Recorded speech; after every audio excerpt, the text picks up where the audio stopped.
मी नितीन पाटील मुळे number 1 news channel प्रस्तुत गरजा महाराष्ट्र माझामध्ये आपणा सर्वांचे हार्दिक स्वागत करतो। बघूया आजच्या ठळक बातम्या। जिल्ह्याच्या शेती शिक्षण औद्योगिक विकासावर भर देणार शालेय शिक्षण मंत्री दादाजी भुसे यांचे प्रतिपादन। अमरावती जिल्ह्याला स्थानिक नकाशावर स्थान मिळवून देण्यासाठी शासन कटिबद्ध आहे। यासाठी शेती, शिक्षण, उद्योग आणि महिला सक्षमीकरणाची कामे हाती घेण्यात आली आहे। यात प्रामुख्याने सिट्रस इस्टेट मधील AI प्रकल्प आणि आशियातील सर्वात मोठे पायलट ट्रेनिंग सेंटर जिल्ह्याच्या प्रगतीला नवी दिशा देतील। शासन शेतकरी, महिला, युवा आणि ज्येष्ठ नागरिकांच्या सर्वांगीण विकासासाठी विविध योजना राबवित असून प्रगत तंत्रज्ञानाने जिल्ह्याच्या औद्योगिक विकासाला चालना देण्यात येणार आहे, असे प्रतिपादन शालेय शिक्षण मंत्री दादाजी भुसे यांनी केले। प्रजासत्ताक दिनाच्या 77व्या वर्धापन दिन पोलीस मुख्यालयाच्या परेड मैदानावर पार पडला। यावेळी त्यांनी जिल्ह्याच्या कृषी शिक्षण, औद्योगिक, शैक्षणिक आणि पर्यटन क्षेत्रातील प्रगतीचा आलेख मांडला। यावेळी पद्मश्री पुरस्कार जाहीर झालेले जनार्दन बोथे गुरुजी, विभागीय आयुक्त डॉक्टर श्वेता सिंगल, विशेष पोलीस महानिरीक्षक रामनाथ पोकळे, जिल्हाधिकारी आशिष शेरेकर, मुख्य कार्यकारी अधिकारी संगीता महापात्रा, मनपा आयुक्त सौम्या शर्मा, पोलीस आयुक्त राकेश ओला, जिल्हा पोलीस अधीक्षक विशाल आनंद तसेच इतर विभागातील अधिकारी आदी उपस्थित होते। मंत्री श्री भुसे म्हणाले, शेतकरी हा देशाचा कणा असून गेल्या खरीप हंगामात नैसर्गिक आपत्तीमुळे बाधित झालेल्या शेतकऱ्यांना भरीव मदत केली आहे। कृषी क्षेत्रात आधुनिक तंत्रज्ञानाचा उपयोग करण्यात येत आहे। प्रामुख्याने संत्रा पिकासाठी कृत्रिम बुद्धिमत्ता आधारित तंत्रज्ञानाचा प्रकल्प राबविला जात आहे। औद्योगिक विकासाला गती देण्यासाठी PM मित्रा टेक्सटाईल पार्कची स्थापना करण्यात आली असून अमरावती विमानतळावरील आशियातील सर्वात मोठे पायलट प्रशिक्षण केंद्र मैलाचा दगड ठरणार आहे। चिखलदरा येथील स्कायवॉकमुळे पर्यटनात वाढ होणार आहे। तसेच मेळघाटातील नाईट सफारी आणि मधाचे गाव ही संकल्पना स्थानिक आदिवासीचे जीवनमान उंचावेल। तसेच सिंधी समाजाच्या नागरिकांना जमिनीचा मालकी हक्क दिला आहे। लाडकी बहीण लाभार्थींनी पतसंस्था स्थापन करण्याचा अभिनव उपक्रम राबविला आहे।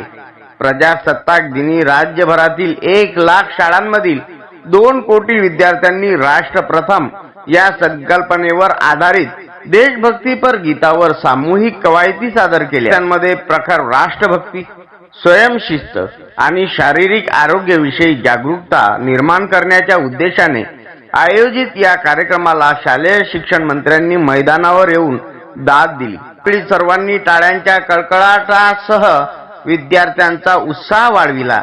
त्यांनी मुलींसाठी संरक्षण प्रशिक्षण, माजी विद्यार्थी संघ स्थापना, विविध समित्यांचे एकत्रीकरण, कॉफी मुक्त अभियान आणि हिंदू हृदय सम्राट बाळासाहेब ठाकरे यांच्या जन्मशताब्दी वर्षानिमित्त वर्षभर राबवल्या जाणाऱ्या विविध शैक्षणिक उपक्रमाची घोषणा करीत शिक्षणाचा दर्जा उंचावण्याचा मानस व्यक्त केला।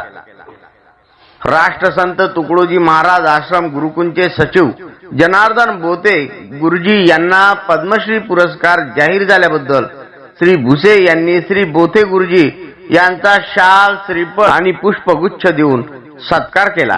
समाजसेवेसाठी श्री बोथे गुरुजी यांना जाहीर झालेला पद्मश्री पुरस्कार हा सर्व अमरावतीकरांसाठी अभिमान आणि गौरवाचा क्षण असल्याचे ते म्हणाले। राष्ट्रध्वजाला मानवंदना दिल्यानंतर विविध पथकांनी परेड संचालन केले। यावेळी विविध क्षेत्रात उल्लेखनीय कार्य करणाऱ्यांचा मान्यवरांच्या हस्ते सन्मान चिन्ह आणि प्रशस्ती पत्र देऊन गौरव करण्यात आला। यावेळी जिल्हा बाल विवाह मुक्त करण्याबाबत शपथ देण्यात आली। यानंतर जिल्हा उपायुक्त पशुसंवर्धन व दुग्ध व्यवसाय अमरावतीच्या वतीनं पुरस्कार स्वीकारण्याकरता आमंत्रित करतोय। संरक्षण आणि संगोपन आयोगाकडे नोंदणीकृत गोशाळा सर्वांच्या वतीने अभिवादन करतो।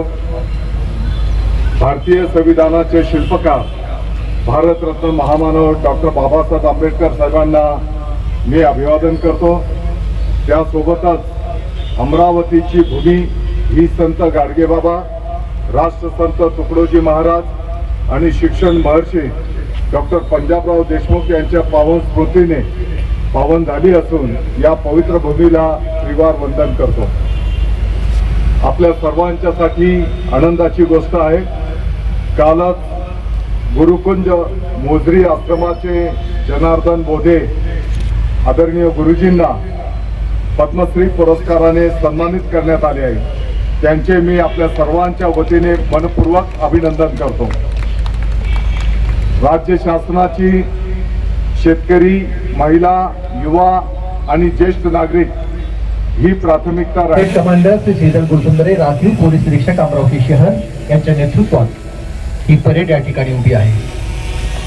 आजच्या सोहळ्याचे प्रमुख अतिथी माननीय नामदार श्री दादाजी रेश्माबाई दगडू भुसे, माननीय मंत्री शालेय शिक्षण महाराष्ट्र राज्य मुंबई हे परेड निरीक्षणाकरता जात आहेत. आपली ओळख घेत असताना जगातील सर्वात मोठ्या लोकशाही देशाचे आम्ही नागरिक असल्याचा सार्थ राज्य राखीव पोलीस बलगड क्रमांक 9, राज्य राखीव पोलीस बलगड क्रमांक 8 या बातमीचा आढावा घेतलाय आमचे प्रतिनिधी सोमेश्वर जेवडे यांनी. अमरावती तृतीयपंथीय 2 गटात तलवारबाजी, 3 जखमी, गाडगेनगर पोलिसांचा तात्काळ हस्तक्षेप. गाडगेनगर पोलीस ठाण्याच्या हद्दीतील आशियाना कॉलनी परिसरात मंगळवारी सकाळी 2 गटामध्ये झालेल्या वादाचे रूपांतर थेट हिंसक संघर्षात झाले. किन्नरच्या 2 गटातील सदस्यांमध्ये जोरदार हाणामारी होऊन चाकू व तलवारी बाहेर काढण्यात आल्या. या घटनेत 3 जण गंभीर जखमी झाले आहेत. परिसरात काही काळ तणावाचे वातावरण निर्माण झाले होते.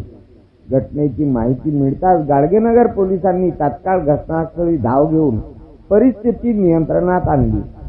जखमींना तातडीने उपचारासाठी इरविन रुग्णालयात दाखल करण्यात आले असून त्यांच्यावर उपचार सुरू आहेत. घटनेचा पुढील तपास गाडगेनगर पोलीस करीत आहेत.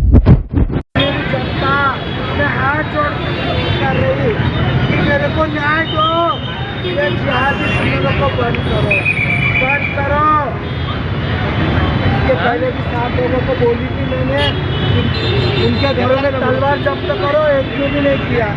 आज देखो नतीजा क्या हुआ. कोई तलवार है वहाँ पे, उनके घरों में एमडी निकलती, देसी कट्टे उनके घरों में है, हर चीज उनके घरों में अकबर नगर में. मैं जब बोल रही थी तब मेरे साथ एक पुलिस वाला नहीं आया. पठान चौक में जाने के लिए घर काटते डरते ये लोग. आपने चक्का जाम क्यों किया है? आपने चक्का जाम क्यों किया है? मैं मुझे न्याय चाहिए. जिन्होंने हमला किया उनको तुरंत पकड़ के पुलिस स्टेशन में जमा करना. इनको पैसे मिल जाते और वो बाहर ही रहते. गए बार भी हमारे घर इतना बड़ा तलवार पुलिस वालों के सामने हमारे ऊपर तलवारा चली, तभी भी पुलिस वालों ने कुछ नहीं किया. ये अभी शेगाव नाका